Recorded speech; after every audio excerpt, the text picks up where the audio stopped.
The invitation arrived on heavy cardstock with gold foil lettering, Horizon Innovations, 5 years of excellence, addressed to Ms. Cora Green. Not mom, not mother, certainly not the woman who had gone hungry so they could eat. Just Cora Green, like I was some distant acquaintance they were obligated to include. I stood in my modest kitchen, morning light filtering through the worn curtains I'd sewn myself 15 years ago, and studied the elaborate invitation. The company logo, their precious creation, embossed in the corner. The Ritz-Carlton downtown. Black tie optional. RSVP required. My son Lucas's handwriting at the bottom. We thought you might enjoy seeing what real accomplishment looks like. I set the invitation down and finished my coffee, which had gone cold. The silence of my small house enveloped me like an old friend. After Raymond died 11 years ago, the silence had been an enemy, a reminder of everything I'd lost. Now it was the only honest thing in my life. I glanced at the wall calendar where I'd marked my next shift at the hospital. 40 years as a nurse, the last 12 in geriatrics after Raymond's medical bills forced me back to work. I should have been retired by now, traveling maybe, or at least tending my garden without the bone-deep exhaustion that followed 12-hour shifts at 73. The invitation wasn't a peace offering. It was a taunt. Lucas and Rebecca, my twins, had left home at 18 for college. Scholarships I'd helped them secure through endless nights of application reviews and essay edits. They'd barely looked back, except when they needed something. Money for apartments in better neighborhoods, loans for graduate school that somehow never got repaid, and finally, 6 years ago, seed money for their revolutionary healthcare logistics platform that would disrupt the entire medical supply chain. I knew something about medical supply chains after 4 decades in hospitals. I also knew something about my children. They were brilliant, driven, and utterly convinced of their own exceptionalism. What they didn't know was that mothers see through the facades their children construct. I saw Lucas's desperation beneath his confidence, Rebecca's insecurity beneath her sharp tongue. "Mom, this is our one shot," Lucas had said 6 years ago, sitting at this very kitchen table. "Everyone who gets in early is going to make a fortune." Rebecca had nodded eagerly. "We just need enough to get through the first year of development. We have investors lined up, but they want to see some skin in the game from us." I'd looked at their eager faces, so like Raymond's when he'd get excited about something, and felt the familiar tug of maternal sacrifice. "How much do you need?" The number they named would have emptied my retirement account. Not the paltry 401k from the hospital, but Raymond's life insurance money I'd been carefully growing for over a decade. My safety net. My future. "You'll be a silent partner," Rebecca had promised. "When we go public, you'll get it all back tenfold." They hadn't visited in the 2 years before that day, hadn't called on my birthday, hadn't asked about my health or if I was lonely or if I needed anything. But they'd shown up with business plans and projections, dressed in clothes that cost more than my monthly mortgage payment. I should have seen it then. I gave them the money. All of it. They promised paperwork to formalize my investment. It never came. The first year, I got occasional updates. The second year, just Christmas cards with no personal messages. By year 3, my calls went to voicemail. My texts received one-word replies. I saw their company in the local business journal. Rising stars, under 40. There they were, my twins, polished and prosperous in designer clothes, standing in a sleek office I'd never been invited to visit. The article mentioned angel investors and venture capital. Not a word about their mother, the nurse who'd emptied her future to give them their start. I didn't confront them. What would be the point? I picked up extra shifts instead, ignored the arthritis in my hands, and adjusted to the idea of working until I couldn't stand anymore. Now this invitation, this mockery. I picked up my phone and called Sarah, my one real friend who'd stood by me through everything.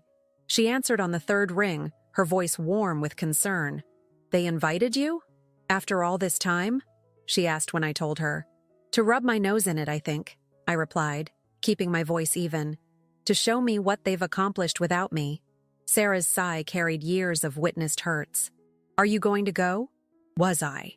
Part of me wanted to tear the invitation to shreds.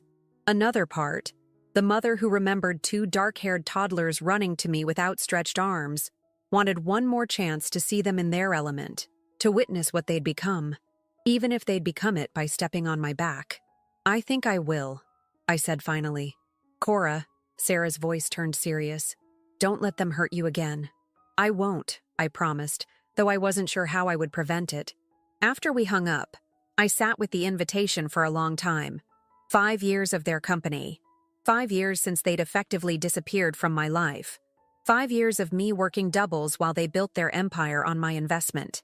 I opened my laptop, an old, sluggish thing that protested with every click, and searched for Horizon Innovations. Their website was slick and impressive, revolutionizing healthcare logistics through proprietary AI solutions. Photos of gleaming offices. A team page where Lucas and Rebecca smiled confidently at the camera. And there, buried in the About Us section, was a list of their major partnerships. Fourth from the top, Peterson Capital. My heart stopped. Peterson Capital was the investment firm that Caleb Peterson had started after leaving Henderson Financial. Caleb, who had been Raymond's best friend for 30 years. Caleb, who had helped me invest Raymond's life insurance money after his death. Caleb, who called me every month to check in, who brought me soup when I had pneumonia last winter, who had become my financial advisor and, though neither of us had ever acted on it, perhaps something more. Caleb had never mentioned investing in my children's company, but then I'd never told him about giving them my retirement money. Some misplaced sense of maternal pride, perhaps, or shame at being so thoroughly discarded afterward. I picked up my phone again and dialed a different number. "Cora," Caleb answered warmly. "I was just thinking about you. How are you?" "I'm fine," I said automatically. "Caleb, do you have a few minutes to talk? In person?" A pause. "Of course. Is everything all right?" "I'm not sure," I said honestly, "but I need your advice." We arranged to meet at the small cafe near his office downtown the next day. After hanging up, I looked again at the invitation on my counter. "What real accomplishment looks like," I repeated Lucas's words aloud to my empty kitchen. I thought of my aching hands after 12-hour shifts changing bedpans and administering medications. I thought of the patients whose hands I'd held as they took their last breaths because their families couldn't be bothered to show up. I thought of raising 2 children alone after their father died, working 2 jobs, making sure they had everything they needed to succeed. For the first time in years, I felt something other than resignation or quiet disappointment when thinking about my children. I felt anger, cold, clarifying anger that straightened my spine and lifted my chin. I picked up the invitation and wrote a single word on the RSVP card. Yes. Then I opened my closet and pushed aside the practical scrubs and comfortable shoes that had become my uniform. In the back, preserved in plastic, hung the black dress I'd worn to Raymond's funeral. Classic, elegant, severe. I hadn't had occasion to wear it since. It would do nicely for a different kind of ending. Caleb was already waiting when I arrived at the cafe, his silver hair neatly combed, his suit impeccable as always. He stood when he saw me, that old-fashioned courtesy Raymond had shared. For a moment, I saw concern flash across his face. Perhaps I looked more tired than usual, but he covered it with a warm smile. "Cora," he said, pulling out my chair. "It's good to see you." I ordered tea while he had his usual black coffee. We exchanged pleasantries, his daughter's new baby, my garden's early tomatoes, before I placed the invitation on the table between us. "My children's company," I said simply. "I understand Peterson Capital is one of their investors." Caleb picked up the invitation, his expression carefully neutral. "Yes. We invested in their Series B round about 3 years ago. It's been quite successful." He looked up at me. "I didn't realize you were estranged." "That's one word for it," I replied, taking a sip of tea to compose myself. "What do you know about their funding history?" Caleb hesitated. "I'm not sure I should—" "Caleb," I interrupted quietly. "They took everything I had to start that company. Every penny of Raymond's life insurance. They promised me partnership paperwork. It never came." The color drained from his face. "Cora, I had no idea." "Of course you didn't. I never told anyone. Maternal pride, I suppose. Or foolishness." I kept my voice steady. What I need to know is whether they've listed me as an investor in any of their documents. Anywhere at all. Caleb set down his coffee cup carefully. Not that I've ever seen. We conducted thorough due diligence before investing. Their seed round was attributed to personal funds and a small group of angel investors, none named Green. I nodded, having expected as much. And their company valuation now? Conservative estimates put it around $75 million. They're positioning for an IPO next year that could triple that. The number hung in the air between us. The $350,000 I'd given them, my entire future, would be worth millions now if they'd honored their promise. Do you have any documentation of your investment? Caleb asked gently. Just bank transfers and their verbal promise, for whatever that's worth. I smiled thinly. Not much in a courtroom, I imagine. Caleb leaned forward. Cora, if what you're saying is true, this is serious. It's securities fraud, for one thing. Misrepresentation to investors. If they deliberately concealed your seed funding from subsequent investors. I'm not interested in legal battles, I said, cutting him off. I'm too old and too tired for that, and they're still my children, however much they've disappointed me. Then what do you want? What did I want? Acknowledgement? An apology? My money back with interest? None of those seemed adequate for the depth of the betrayal. I want to attend this party, I said finally, and I want you to be my escort. Caleb looked surprised, then thoughtful. As your financial advisor? As my friend, I corrected. A friend who happens to be one of their major investors. Understanding dawned in his eyes. Cora, just be there, I said. That's all I'm asking. He studied me for a long moment, then nodded slowly. Of course. I'll pick you up at 7. We finished our drinks with lighter conversation, but I could feel Caleb watching me, reevaluating everything he thought he knew about my relationship with my children. When we parted outside the cafe, he held my hand a moment longer than necessary. Whatever you're planning, he said quietly, be careful. They're quite ruthless in business. I've seen it firsthand. I squeezed his hand. I raised them. I know exactly what they're capable of. The week before the party crawled by. I worked my shifts, tended my garden, and prepared with the methodical patience that had served me well through decades of nursing. I took my old dress to be altered and pressed. I visited the salon for the first time in years, having my silver hair shaped into something elegant rather than merely practical. I withdrew a significant portion of my remaining savings for what I needed to do next.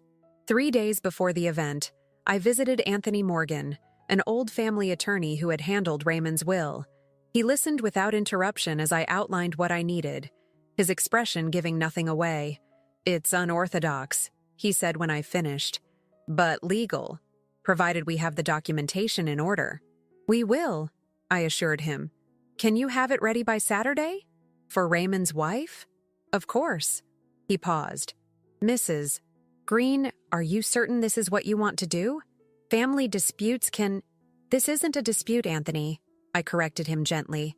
This is a correction. Sometimes the books need balancing, that's all. He nodded, not entirely convinced, but professional enough not to argue. I'll have everything prepared. Will you be attending alone? No, I said. Caleb Peterson will be accompanying me. Anthony raised his eyebrows but said nothing more. The night of the party arrived with unseasonable warmth for September. Caleb picked me up in his Audi, looking distinguished in his tuxedo. His eyes widened appreciatively when he saw me in my altered black dress, now fitted perfectly to my still slender frame, my hair styled, a touch of makeup enhancing my features. Cora, he said softly, you look beautiful. Thank you, I replied, accepting his arm. Let's not be late. The drive downtown was quiet, both of us lost in thought. As the Ritz-Carlton came into view, its facade lit up against the darkening sky, Caleb finally broke the silence. You never told me what happened between you and your children, he said. Beyond the investment issue, I watched the city lights blur past the window. There's not much to tell. They grew up, they moved on. They decided I wasn't useful anymore. Except for my money. I turned to face him. It's a common enough story. Not in my experience, Caleb said, his voice gentle but firm. Not with a mother like you. We pulled up to the valet stand before I could respond. Caleb came around to open my door, offering his arm again as we walked into the hotel. I felt curiously calm, like the moments before administering a difficult but necessary treatment to a patient. The pain would come, but it would be healing pain. The ballroom was already crowded with men in dark suits and women in cocktail dresses, the air heavy with expensive perfume and the particular laughter of people who believe themselves successful. A banner bearing the Horizon Innovations logo hung above a small stage at the far end. "Cora!" Rebecca's voice, surprised and slightly alarmed. She approached us, resplendent in a red designer dress, her dark hair swept up elegantly. She air-kissed my cheek, her eyes already moving past me to Caleb. "Mr. Peterson, we didn't know you were coming with my mother," she said, her voice honey-sweet with ambition. "What a lovely surprise." "The pleasure is mine," Caleb replied smoothly. "Your mother and I have been friends for many years." Rebecca's smile faltered slightly at the emphasis on friends, but she recovered quickly. "Well, we're so glad you could both make it. Lucas will be thrilled." As if summoned, my son appeared at his sister's side, handsome in his tuxedo, his father's eyes assessing me coolly. "Mom," he said, nodding. "You clean up nice." He turned to Caleb, extending his hand. "Mr. Peterson, always good to see our most valued investor." I watched my children fawn over Caleb, barely acknowledging my presence except to cast occasional wary glances my way. They were wondering why I had come, why their mother, the nurse, was standing in their gleaming world of success, why I had brought one of their investors as my date. "The program will be starting soon," Rebecca said finally. "We've reserved seats for you both near the front." Her eyes flicked to mine. "We thought you'd enjoy seeing what real accomplishment looks like." There it was again, that phrase from the invitation. My son's smirk confirmed he was the author. "I'm looking forward to it," I replied, my voice even. Caleb offered me his arm again, and we followed my children to our table. As we walked, he leaned close to my ear.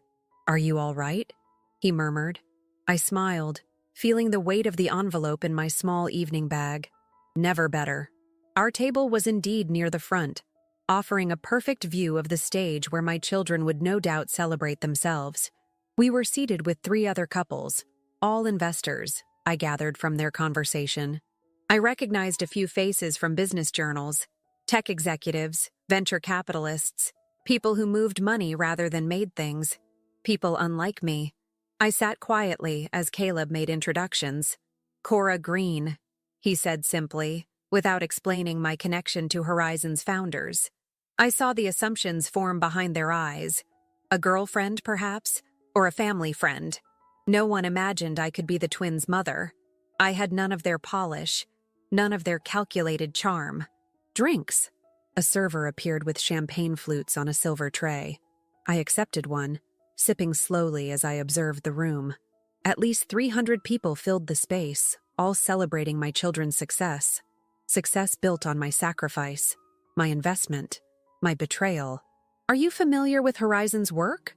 asked the woman beside me, a sleek blonde in her 40s with diamond studs that caught the light as she moved. "Very," I replied with a small smile. "I've followed their progress from the beginning. Cynthia's fund was part of the Series C round," her husband explained proudly. "Such a brilliant concept," Cynthia gushed. "Disrupting medical supply chains with AI, who would have thought? And they built it from nothing. Truly self-made success stories." Caleb's hand found mine under the table, a gentle pressure of reassurance. Or perhaps restraint. "Self-made," I repeated, keeping my voice light. "Yes, that's what they call themselves." Shh. The lights dimmed then, saving me from further conversation. A spotlight illuminated the stage where a man in an expensive suit introduced himself as the evening's MC. He welcomed everyone to Horizon Innovations' 5th anniversary celebration, speaking of visionaries and game changers and paradigm shifts in the healthcare industry. On cue, the crowd applauded as Lucas and Rebecca took the stage, looking every inch the successful entrepreneurs. My son adjusted the microphone, his smile practiced and confident. "5 years ago, my sister and I had an idea," he began. "A simple idea, really. What if we could bring cutting-edge technology to the outdated world of medical supply logistics? What if we could ensure that every hospital, every clinic, every patient received exactly what they needed, when they needed it? Rebecca stepped forward. We knew it wouldn't be easy. Everyone told us it couldn't be done, that the system was too entrenched, too resistant to change. But we believed, Lucas continued. We believed so strongly that we put everything on the line. We invested every penny we had into making this dream a reality. Every penny they had. I felt something cold crystallize in my chest. The early days were tough, Rebecca said, her voice catching in practiced emotion. We worked out of my apartment, eating ramen, coding until 3 a.m, wondering if we'd made the biggest mistake of our lives. I thought of my double shifts at the hospital during those same early days, my arthritic hands aching as I counted out medications, my worry about making the mortgage after emptying my retirement account for them. They continued their carefully choreographed story, taking turns describing their journey from scrappy startup to industry disruptor. They thanked their early believers, angel investors who saw their potential when no one else did. Not once did they mention their mother, the nurse who had given them everything to start. And now, Lucas said, his voice swelling with pride, we want to recognize the key partners who helped us reach this milestone. They began calling companies and investors to the stage, presenting each with a small crystal award. Peterson Capital was third on their list. Caleb Peterson, Rebecca announced warmly, one of our earliest major backers and a tremendous mentor to us personally. Caleb squeezed my hand once more before rising to accept the award. He mounted the steps, shook my children's hands, and turned to the microphone. Thank you, he said simply. Horizon Innovations represents the kind of visionary thinking we at Peterson Capital are always seeking to support.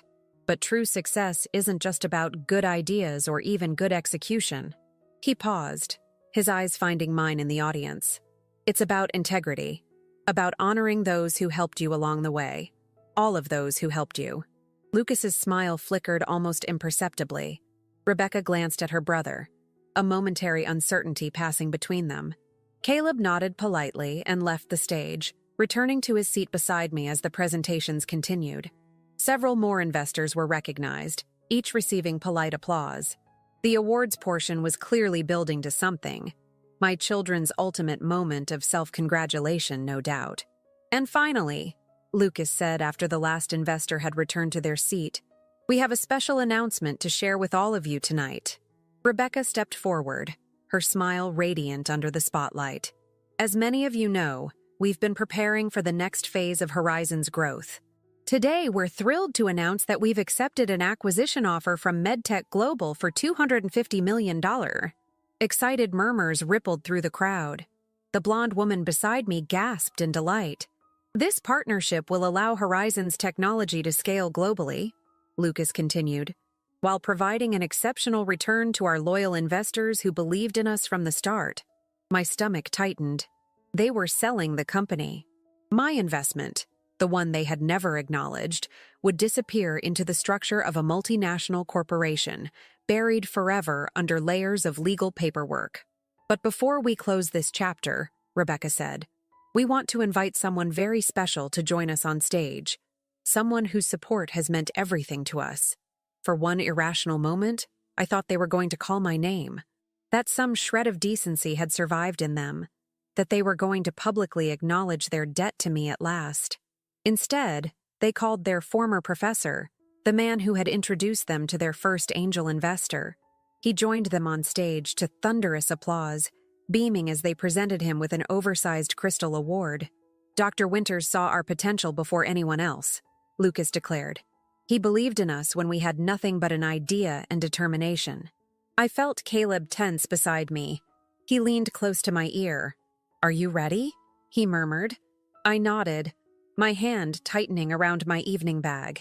The professor was making a speech now, praising my children's extraordinary talent and uncompromising work ethic.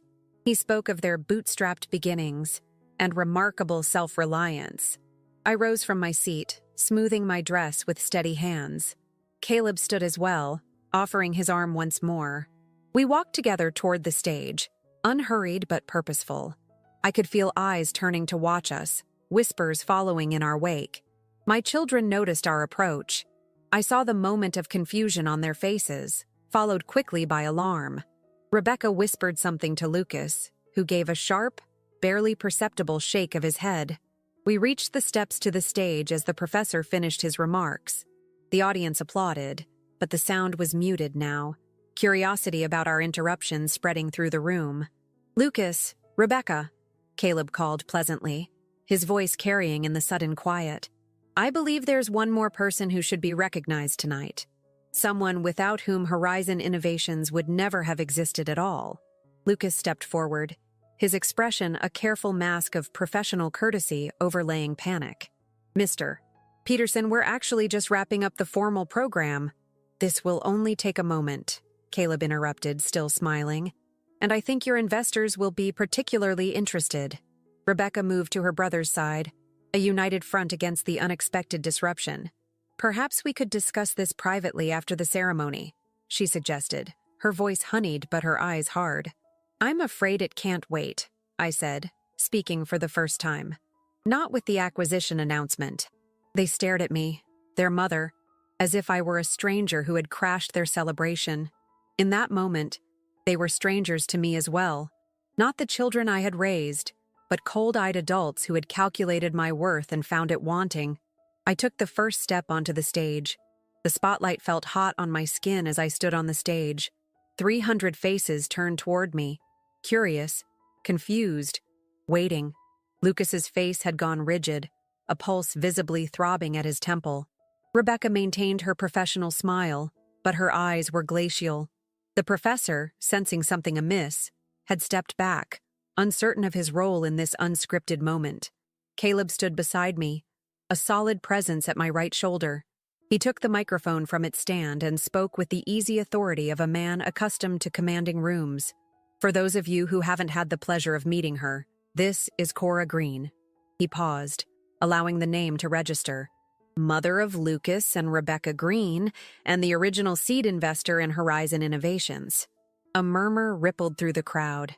I watched recognition dawn on some faces, confusion on others. My children's expressions remained frozen, calculating. Lucas recovered first, stepping forward to reclaim the microphone with a forced laugh. "There seems to be some confusion. Our mother has always been supportive, of course, but the company's funding history is well documented in our SEC filings." "Indeed it is," Caleb agreed pleasantly, "which makes its inaccuracy all the more troubling." Rebecca moved to her brother's side. "Mr. Peterson, while we appreciate your concern, this hardly seems the appropriate venue. I gave you $350,000 to start this company," I said, not loudly, but my voice carried in the tense silence. "Every penny of your father's life insurance money, my entire retirement." The buzz in the room grew louder. I saw several investors leaning together, whispering urgently. A woman near the front was filming on her phone. "Mom," Lucas said, his voice tight, "you made a personal loan. It was repaid with interest. We have the records. You have forgeries." I corrected him calmly. "The only money you ever returned to me was $5,000 for my 65th birthday. You called it a gift." Rebecca's professional demeanor cracked slightly. "This is ridiculous. We built this company from nothing. 16-hour days, 7 days a week. While I worked double shifts at the hospital," I finished for her. At 73, with arthritis in both hands. The silence in the ballroom had taken on a different quality now, charged, uncomfortable. I could feel the audience shifting from curiosity to something else, something that felt like judgment. Lucas stepped closer, lowering his voice so only I could hear. "What do you want? Money? Is that it? You could have asked privately instead of creating this spectacle." I looked at my son, really looked at him, the boy who had once climbed into my lap after scraping his knee, who had sobbed against my shoulder when his father died. I searched for some remnant of that child in the cold-eyed man before me and found nothing. "What I want," I said clearly, "is acknowledgement. Recognition for what I sacrificed to give you your start." Rebecca made a dismissive sound. "So that's what this is about? Your name on a plaque?" Your photo on our website? She shook her head, incredulous. After all we've accomplished, you're upset about not getting enough credit? I turned to Caleb, who nodded encouragingly. I reached into my evening bag and withdrew the envelope Anthony Morgan had prepared. From it, I removed several documents and handed them to Caleb, who stepped forward to the microphone once more. Ladies and gentlemen, he said, I have here notarized copies of bank transfers from Mrs. Green's personal account to her children, in the amount of $350,000, dated 6 years ago. There is also a letter, written in Lucas Green's hand, promising his mother founder-level equity in the company they were forming. He held up the papers so those in the front rows could see them. What Mrs. Green has not yet shared is that these documents were submitted 3 days ago to the Securities and Exchange Commission, along with a formal complaint alleging securities fraud. The room erupted. Several people stood, phones in hand. I saw one man, whom I recognized as MedTech's CEO, signaling urgently to an assistant. My children's faces had gone bloodless with shock. You wouldn't, Lucas whispered hoarsely. I already have, I replied. Rebecca lunged forward, reaching for the documents, but Caleb smoothly handed them to Anthony Morgan, who had appeared at the edge of the stage. The attorney nodded to me before disappearing back into the crowd with the evidence safely in hand. The SEC takes a dim view of undisclosed seed investors, Caleb continued over the growing commotion, particularly when a company is in acquisition talks. Such omissions could be seen as material misrepresentation, potentially invalidating all subsequent funding rounds. You're destroying everything, Rebecca hissed at me, no longer bothering to hide her fury. Years of work, all because you need to feel important? No, I said. I'm simply balancing the books. Lucas grabbed my arm, his fingers digging into my flesh. Do you have any idea what you've done? He demanded, his voice shaking with rage. The MedTech deal will collapse. Our investors could sue us. We could face criminal charges. I looked down at his hand on my arm, then back up at his face. Let go of me, Lucas. Something in my tone made him release me instantly, taking a step back. For the first time, I saw fear in his eyes. Not of legal consequences, but of me, of what else I might have planned. Mrs. Green, called a voice from the crowd. A woman in a severe suit had risen from a table near the back. Christina Zhao, SEC Regional Office. We'd be very interested in speaking with you further about this matter. So, Anthony had made the calls as promised. Good. Of course, I replied calmly. More people were on their feet now. The MedTech CEO was making his way toward the exit, his face thunderous. Several investors were demanding answers from anyone who looked official. The carefully orchestrated evening was disintegrating into chaos. Through it all, my children stood frozen, watching their empire crumble in real time. The triumph of the acquisition announcement had curdled into public disaster in a matter of minutes. The MC rushed onto the stage, trying desperately to regain control. Ladies and gentlemen, if we could please... His words were lost in the growing tumult. Lucas turned to me, his expression haunted. Why now? He asked, his voice barely audible. After all this time, why would you do this tonight? I stepped closer, close enough to see the tiny scar above his eyebrow from when he'd fallen off his bike at 7, close enough that only he could hear my answer. You invited me to see what real accomplishment looks like, I told him, meeting his gaze squarely. So I thought I'd show you. His face contorted with a complex emotion, rage, realization, perhaps even a flicker of shame. But I was already turning away, taking Caleb's offered arm as we descended the steps. We walked through the pandemonium, past shocked faces and urgent conversations, past security personnel moving in and PR representatives trying to contain the damage. No one stopped us. No one even seemed to notice the elderly nurse and her distinguished escort making their quiet exit from the chaos they had unleashed.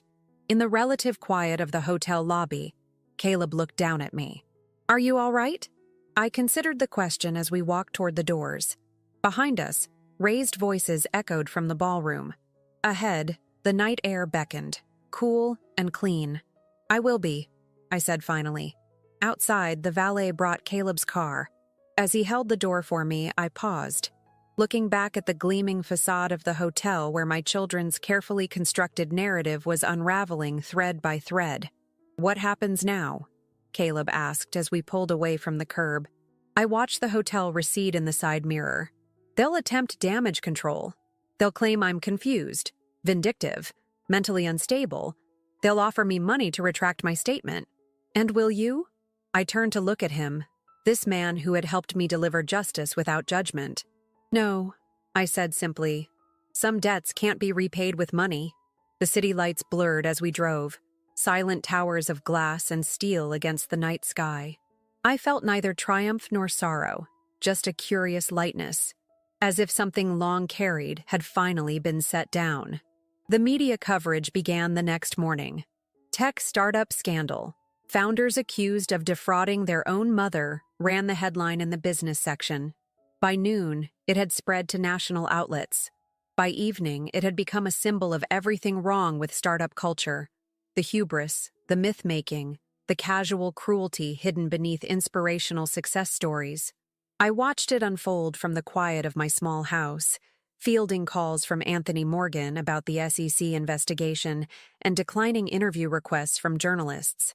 I had said what needed to be said on that stage. The rest would follow its natural course. 3 days after the party, as I was deadheading roses in my garden, a black SUV pulled up outside my home. Rebecca emerged from the passenger side, wearing sunglasses despite the cloudy day. She stood at the edge of my yard, seeming uncertain about crossing that boundary. "Mom," she called. Not Cora anymore. I continued snipping dead blooms, dropping them into my basket. "Rebecca." She came closer, stopping a few feet away. "You need to retract your statement to the SEC." I looked up at her. Gone was the polished executive from the party, replaced by a woman who appeared not to have slept in days. Her hair was pulled back carelessly, her face bare of makeup. "I won't be doing that," I said, returning to my roses. "Do you have any idea what you've done?" Her voice cracked. "The MedTech deal is suspended pending investigation. Our Series C investors are threatening to sue for misrepresentation. Our stock options are worthless." I nodded, unsurprised. "Actions have consequences." "This isn't just about the money," she exclaimed. "Our reputations are ruined. No one will work with us again. Lucas's wife is talking about taking the kids and going to her parents." I met her gaze steadily. "That sounds difficult." Rebecca stared at me, seemingly bewildered by my lack of reaction. "Jesus, Mom, I know we hurt you. I know we should have been more appreciative. But this? Destroying everything we've built? Destroying our lives?" "I didn't destroy anything," I corrected her gently. "I simply told the truth about how it was built." She paced in a small circle, agitated. "We can make this right. We'll pay you back, the full amount plus interest. We'll give you shares in the company, 10%. That's worth—" She stopped, realizing. "Well, it was worth millions before you torpedoed us." I set down my garden shears and removed my gloves, giving her my full attention. "Tell me something, Rebecca. In all these years, why did you never acknowledge my investment? Not in your company records, not to your other investors, not even in your speeches about your bootstrapped beginnings." She looked away, her mouth tightening. "It would have complicated things." "How? By giving me credit? By admitting you didn't do it all yourselves? By linking the company to a 70-something nurse with no tech background?" She burst out. "Do you have any idea how image-conscious this industry is? How investors shy away from anything that doesn't fit the wunderkind narrative?" I absorbed this, feeling neither surprise nor additional hurt. It was merely confirmation of what I had always suspected. I had been edited out of their story because I didn't fit the image they wanted to project. "So you lied," I said simply. "We omitted," she corrected, as if the distinction mattered. And then it was too late to correct the record without raising questions about our credibility. I returned to my gardening, pulling a weed that had sprung up between my prized tea roses. "Your credibility," I observed, "seems to be in question regardless." Rebecca made a sound of frustration. "What do you want, Mom? Just tell me what you want and we'll make it happen. Money? Recognition? We'll put your name on the company website, issue a public statement about your contribution. Whatever it takes." I straightened. feeling the familiar ache in my lower back, but ignoring it as I always did. "What I want," I said, "is not something you can give me now." "Then why?" She removed her sunglasses, revealing reddened eyes. "Why did you do this if not to get something? What was the point?" I considered my daughter, this stranger who shared my blood but none of my values. I thought of all the ways I might answer her. I could speak of justice, of consequences, of the bitter lesson that integrity matters. I could remind her of the little girl who once broke her piggy bank to buy soup when I was sick. I could ask when that child had been replaced by the woman who would discard her mother when it became convenient. Instead, I said, "Some debts can't be repaid." She flinched as if I'd struck her. "So that's it? You've had your revenge and now we just— What? Lose everything while you go back to gardening? I imagine you'll land on your feet," I said. "You and Lucas are nothing if not resourceful." Rebecca stared at me for a long moment. I saw a series of emotions cross her face: anger, disbelief, calculation, and finally a cold acceptance that mirrored my own.